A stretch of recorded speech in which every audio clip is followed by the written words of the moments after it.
Hello, Brother Monroe here. Welcome back to Ultimate Admiral Dreadnoughts. And today, and well, several more videos, I have a resident expert, special guest, who is going to be joining me to make sure I get all the history right. So, would you like to say hello? Hello, everybody. In case you hadn't guessed by the voice, I am a Drakinifel. At least that's what it says on the paperwork. And you've agreed to help me out with trying this out and building our first competitor for Yes. this Battleship League. So, what ship are we going to be starting with today? So we're going to be starting with the Andrea Doria, which is an Italian battleship, but it's one of two. You had Andrea Doria and Caio Duilio, which were the last actually built Italian dreadnoughts prior to the interwar period. So the successors to these ships were the Littorios, but they were quite heavily refitted. Yeah, So if you look at plans of them in World War One and plans of them in World War Two, they look like basically completely different ships. and we're going to be going for the World War II reconstructed version. Yes. Yeah. And I believe you have a video on Dreadnought reconstruction. You look at the Andrea Doria. Yes. In particular. So, key stats. So, unfortunately, due to the limitations of the game, I mean, 32,500 is a little bit over what she was, I believe, when she was reconstructed. Yes. So we're going to try and stay under that. Probably around 30,000 she wasn't she? She was 29. Yeah, deep load is 29.5-ish thousand tons. So yeah, depending on exactly how they're loaded out, I think as long as we don't break 30, we should be in the ballpark. Yeah. And the game engine's pretty good actually for this. Yeah, absolutely. And I think speed-wise, what she was about 26. 26 officially. On trials as a rebuilt, she was able to go a bit faster. But then when you look at a lot of Italian ships when they were doing their speed trials, you notice the absence of rather important things like, I don't know, the main armament. Oh dear. So yeah. Yeah, very very much an on paper capability rather than an actual practical capability. I mean, the 26, 27 knots is a realistic figure. I suppose we'll just have to see what we can actually fit. Yeah, makes sense. We'll do range later because obviously that'll change with our engine setup and things. Yeah. Bulkheads. I mean, I wouldn't. This is where you are key because I wouldn't know. With the Doria's renowned for having lots of bulkheads, or the standard, or less. They're still refitted World War One ships, so by World War Two standards, I'm say you're probably going to want them on standard. It'd be somewhere between few and standard, but standard's probably safe. Yeah, I think that sounds about right. And crew quarters. Not that it matters for the competition, but we want to try and get these as close as possible. They're pretty decently accommodated, to be fair. So standard as well. Standard as well. Just a note to viewers who may be jumping up and down at this point. Yes, we are perfectly aware of the fact that this hull doesn't have a broken step down for a quarter deck the way that the actual historical ships did, but the only hulls that we could find that did had a minimum displacement of almost twice as much as the ships historically did. So we're going with this. Yeah, and this I mean, we spent a good 10 minutes trying to work out which hull would be the closest fit, and we kind of have to make compromises here and there. Do you want to talk about the propulsion systems first, or do you want to pick towers first? Well, if we get the sidebar stuff out the way first, that's probably for the best. Sounds good. So, I don't know about the quality of oil that the Italian Navy had access to. I mean, it's not bad going into the war. I'd say probably oil 2 is the best representative. Yeah. They're not like a massive oil refining nation, but they're not short of a few lira, at least pre-war. Yeah, because they had severe shortages later, didn't they? Yes. Yeah.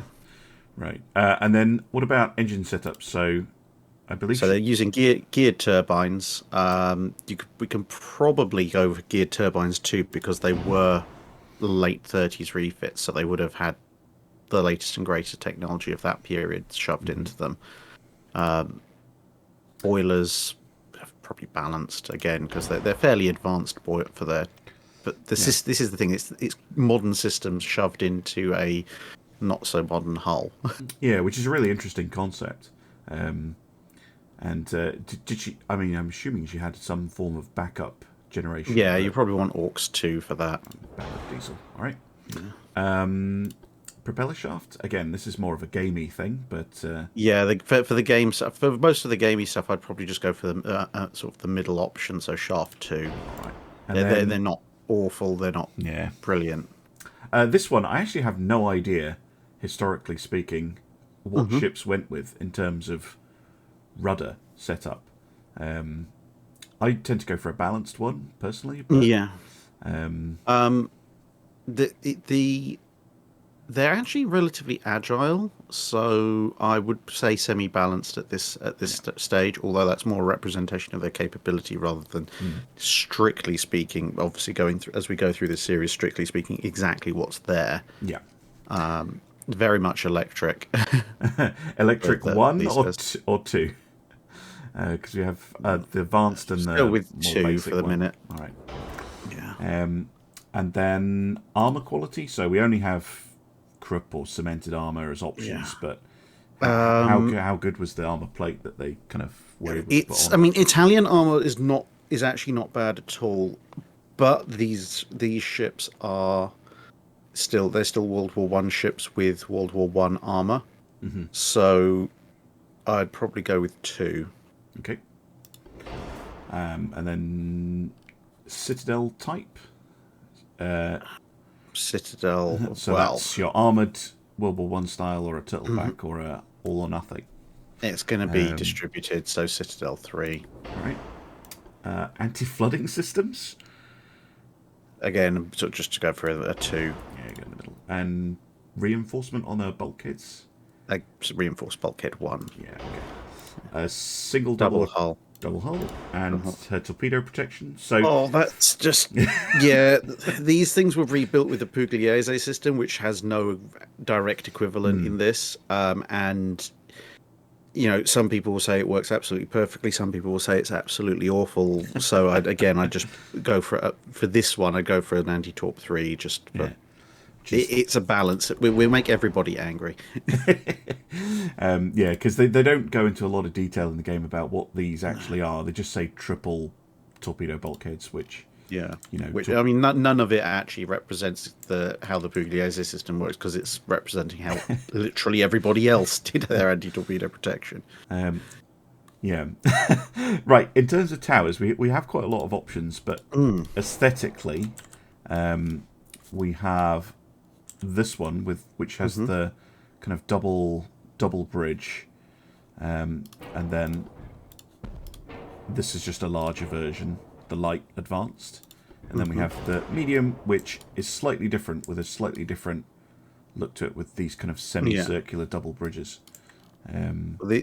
Historically, the refits do have more of a circular profile than a sort of a flat profile, so that's kind of the aesthetic we'll be wanting.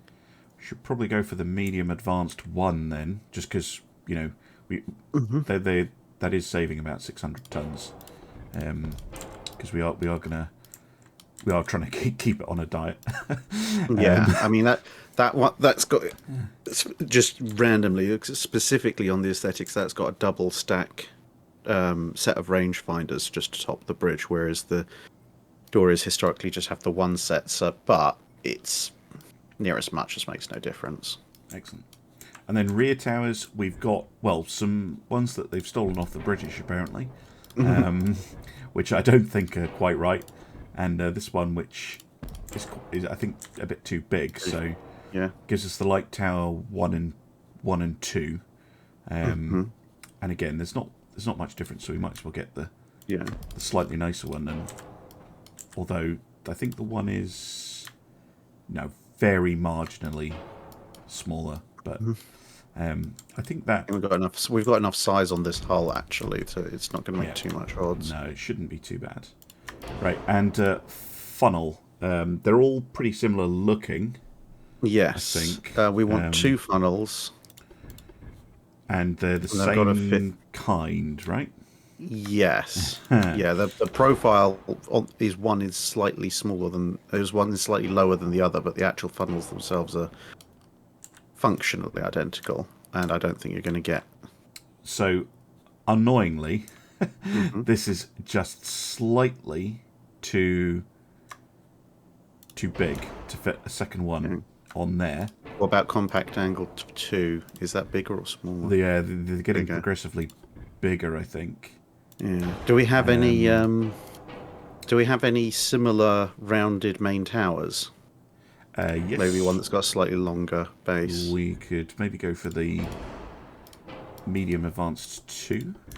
I'm just going for the smallest one to try and get 2 of them in. Actually, get it in. That one does. There we go. There we go. Close enough. Close enough. Close enough for government work. Because the other option would be to put a tiny one on there and a big one there. Oh, yeah. And then it just looks silly. Not ideal. Again, I'm just going to move the structures back. Oh, for crying out loud. Sometimes I do wonder. Completely deleted it instead of moving it. Now that, purely in game terms, gives us 100% engine efficiency at the speed we wanted, which is perfect. We've got a little bit of smoke interference, but it's not a lot. So I think that is, both in game and in historical terms, it's pretty close. The range, though, I notice now we've got all the systems on, it's probably a bit high, because Italian ships, not so much. So you want to dial that down to about 9,000. Well, actually less after their reconstruction, but I don't think it's going to let us go any further down. So that's about. We call it that much. Sounds good. It's all going to be roughly approximations, and to be fair, as good as the Ultimate Admiral Dreadnought system is, this is probably as close to a torture test as you can do, considering that we're trying to build a theoretically questionable sort of light World War II battleship wrapped in a World War I hull. Yeah, we have started with a nice difficult one, but I think that's a good way of testing the concept. To see if we can actually kind of do this. So the next would be guns. Now she had a bit of an unusual gun arrangement, didn't she? Yes. So originally she had 3 triples and 2 twins, and then after the refit, it's 2 triples and 2 twins, because the intervening space amidships where the 3rd triple was has now been replaced by machinery and superstructure. And I'm going to have to find the right barbette. I think it's the medium 3 for Italian turrets to actually get them to fire over. Now this one does fire over the top. Yeah. But as we will see, this one, if I can get it to even fit at all, it's not quite as happy. So here we kind of having to make a call between, I think that is the historically accurate layout. Yeah. It's the historically accurate layout. The turrets were historically quite close to each other. Obviously, as you said, we've had to space that aft turret back a little bit, because it's you can try and fit it there, but it doesn't like it. And we don't. If only there was a sliver of a barbette we could stick on the aft, but it's not going to happen. I'll send a letter to the devs. Can you make the light secondary tower 2 on this hull just slightly higher up, please? I mean, this is basically, to be honest, this is an artifact of the fact we don't have that step down for the quarterdeck. Yes, because one deck lower on the stern would solve all our problems. But there you go. Kind of have to make do. Yeah, I mean, the thing is, we're making do, but it's, if someone was to look at that, I don't think they'd have too many problems going, oh yeah, that's an Italian refit, if they know anything about battleships. I mean, it certainly looks close enough to a quick inspection so far, which is good. Yeah. Now, secondary armament, of course, you know, we're secondary armament probably isn't going to be a major factor when, you know, this thing's going up against the other ships that she's going to be competing against. But I think it is important to include them. So I'm not. Which I think it was a 5-inch. Oh, you're going to have a lot of fun with this. so you've got to deal with. We've got on each side a pair of triple 6-inch turrets. Right. One super firing above the other, and they're positioned right forward. So kind of you've got let me around about there.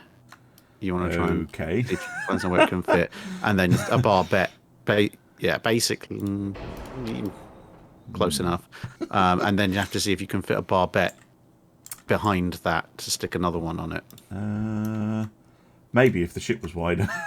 This is maybe where we kind of have to recreate the effect rather than or take some liberties, because I mean, even those turrets, they have a supremely limited fire arc. I mean, they're basically not able to turn. What happens if we downrate them to 5? Let's have a look. 5-inch guns are a little bit better off. Not much, though. Not much, no. They've got these funny little 4-inch, but I think that's probably going a bit too far. Yeah. I think this is the limitation of the fact we've been forced to use a cruiser hull for displacement purposes, and that's always going to be a little bit narrower. Yeah, absolutely. Where did that fit? It will kind of fit there. With the world's tiniest firing arc. I think, in fact, only one of the guns can fire. The right-hand gun can shoot, but the other one can't. Yeah. So I'm not quite sure what to do about secondary, because in terms of actual slots, this tower I think is set up for very small stuff. Yeah, I think it's all the way down to If you go all the way down to a 2-inch, then you can kind of fit the AA mounts. But well, I mean, in terms of the medium anti-aircraft or heavy anti-aircraft, you've got 10 single 90 mils, so that's 3-inch guns. That's only 5 per side. We could probably fit those in. 1, 2, 3, 4. We could do something. That doesn't look very nice. Hold on. Try and get it looking. Yeah, we could definitely do something like that. Yeah. To represent those. So that represents their 90 mils, and then we've got what? 37s and 20s, so effectively we're going to have to represent them with 2s. So, if we're going to represent all the light AAs with 2-inch, then we have 3 single installations and 14 twins.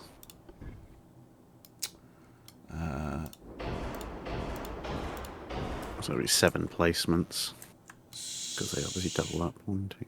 So there's 1, 2, 3, 4. I could put them on top of the turrets, but I don't know if the Dorias had that. No, that's very much a World War One kind of arrangement. Although there will be little spots down here. So that's 5, 6. It's looking, I think you get some on the back of the superstructure, on the rear superstructure. Oh no, that's the turret mounts. Yeah, I can fit one here though. Yeah, I think that's about it. 1, 2, 3, 4, 5, 6, 7. There we go. So we've got no triple 6s, but oh well. Yeah, I think probably the only way you could get them in is if you were prepared to shift all the main guns and put in, secondary barbettes shooting over the top like a Yamato style thing. But that would make it look very, very weird. So yeah, and as you said, to be honest, it would be nice for the aesthetic, but it's not going to really affect the actual combat outcome, to be honest, is it? No, but it does mean that we've kind of assigned the weight kind of correctly, and we haven't just taken all the secondary armament off and shoved it into something that it didn't have. Well, let's see what all our other stats come out to, and then see how much weight we've got left that we should have. Absolutely. So barbette protection. We've got standard 2. and then standard. Again, this is kind of where I would rely on your expertise a lot. What kind of propellant did the Italian Navy rely on in World War II? Oh, World War II. Now that's a good one, because if it's World War One, their stuff is fairly well known. Let me just double check. I've got some PDFs of their stuff up here. I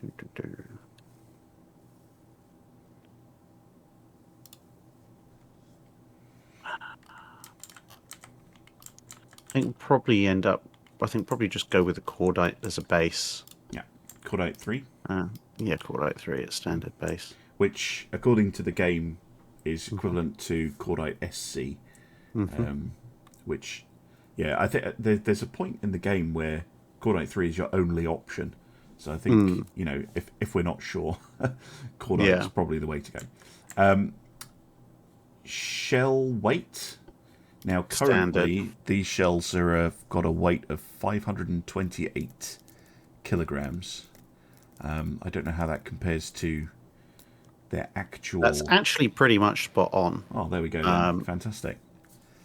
And they've got a muzzle velocity of 898 meters per second as well, which doesn't sound too far off. No, it's a little bit fast, but it's not awful. All right. Shell.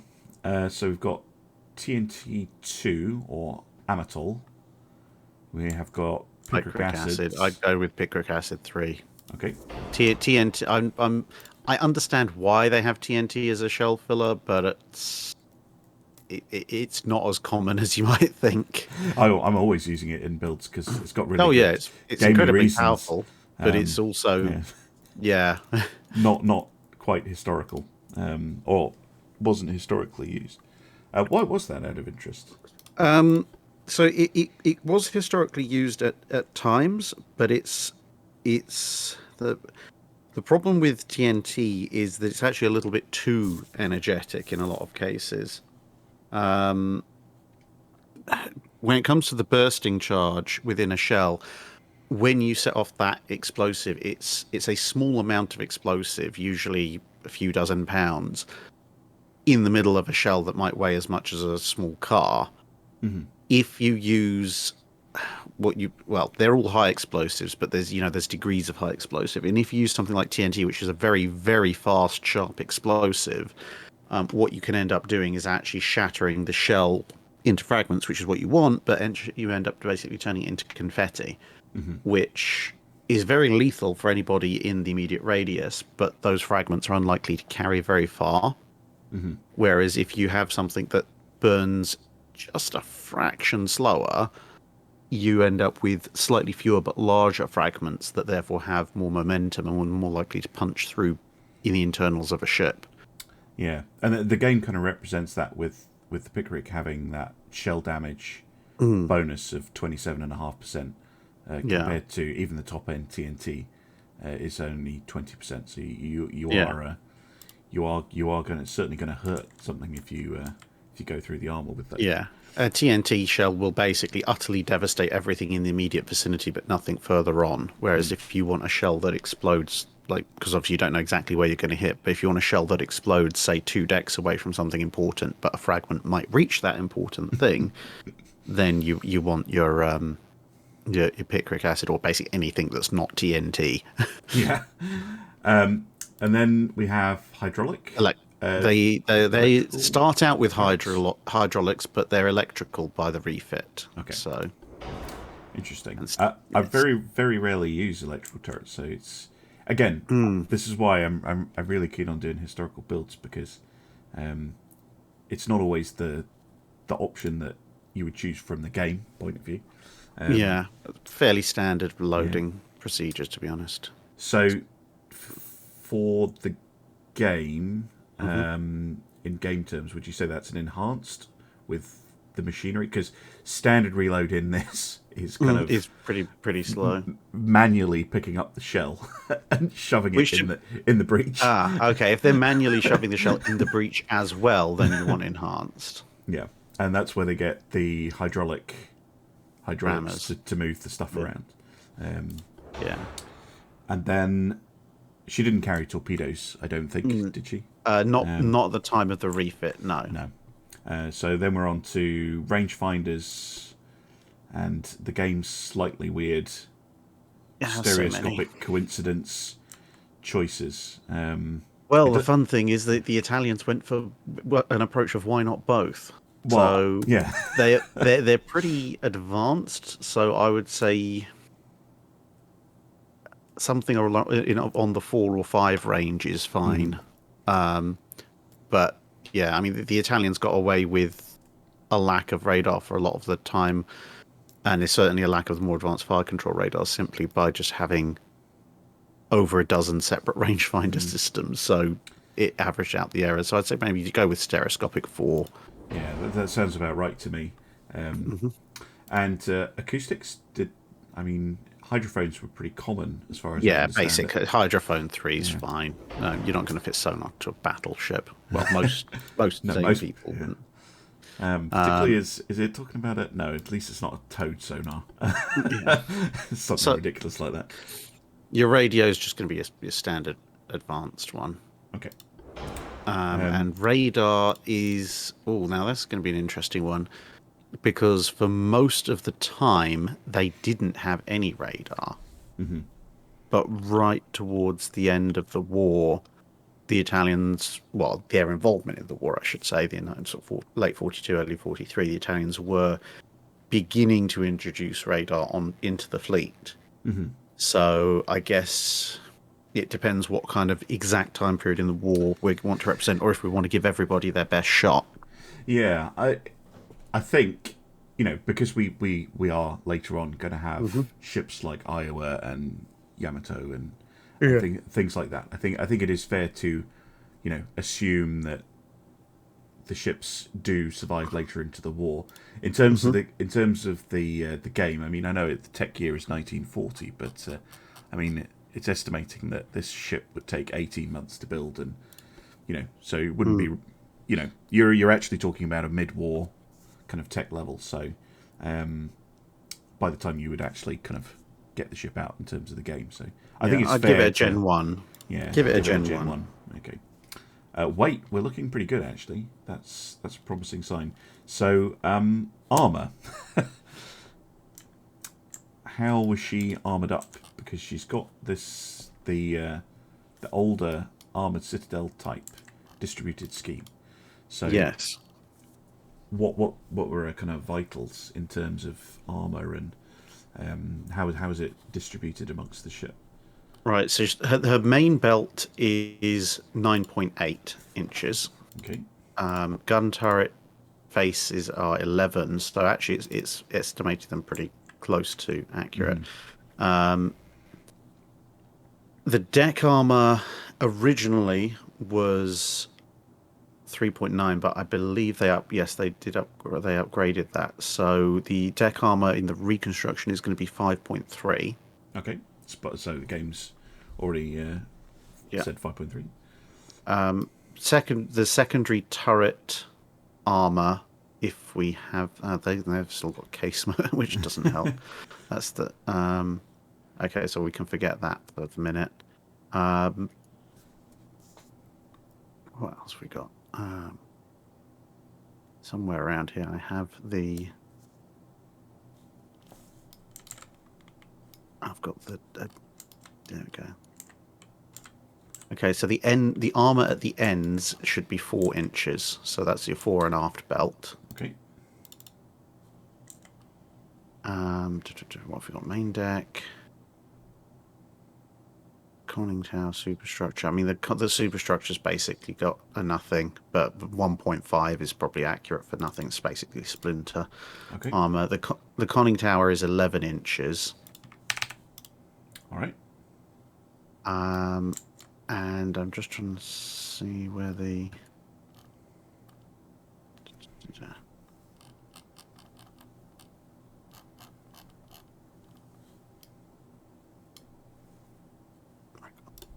Turret armor.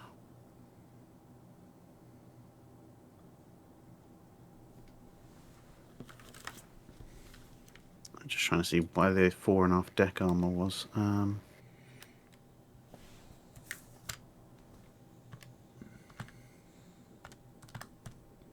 so we probably want about 2.5 inches, 4.5 decks at 3 inches. And much just makes no difference. Mm-hmm. Only really is a problem if we really start hurting for weight. Which I don't think we are. So I was having a quick tap on the calculator. Yeah. We're at 26,716. Yeah. So we can refine the main turrets a little bit. Mm-hmm. Their armor protection. So we should have.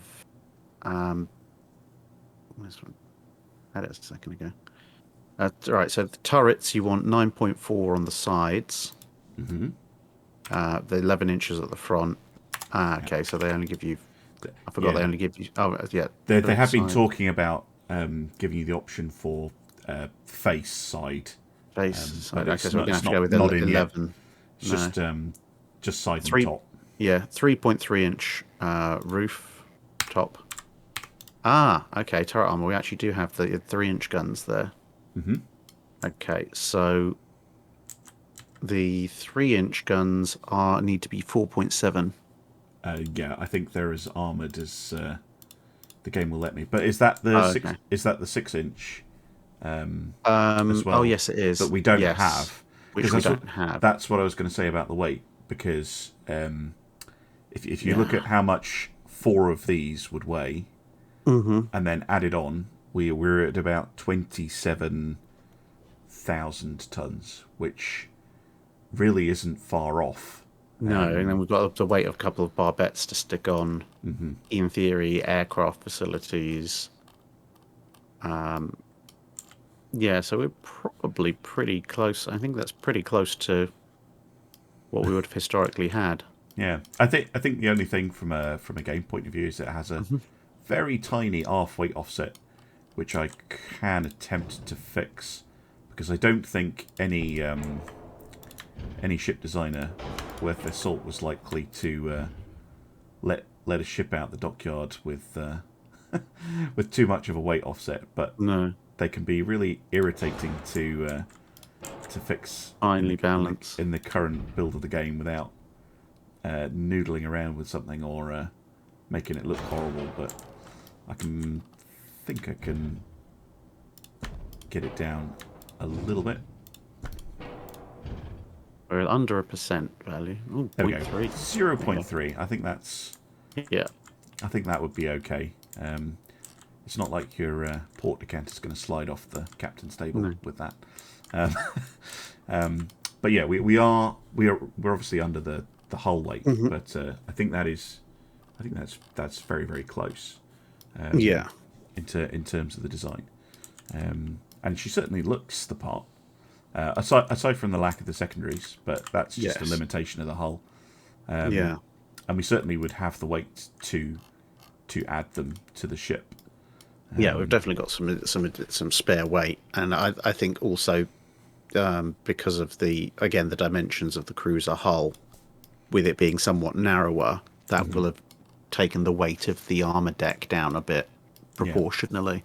So I think we're probably about on the money for taking into account those other factors. Well, we'll take her out for a spin and check that everything works, and get some nice pictures. But I think she looks spot on, personally. At a distance, so you go, well, that's definitely an Italian refit. Yeah, I think you could definitely fool the signal midshipman with his copy of Jane's. But I think it looks good. Again, the only gamey thing is this turret here, the rear twin, can't fire over the top of the triples, but that shouldn't matter in a fight. One would hope. The number of times you need to fire directly aft. Yeah, probably something gone very wrong for the poor old Andrea Doria if she's needing that. But no, I think she looks really good. She turns pretty well as well. I mean, I'm not sure the Andrea Doria would ever do a violent series of manoeuvres like that without the crew being violently sick. But yeah, she definitely looks the part. Well, yeah, I think that was a really nice successful first run. Successful first run. I'll end the episode there with a hearty thanks, and I look forward to the next build. Yeah, I hope to see those of you watching again for some more Ultimate Admiral Dreadnoughts. Bye for now.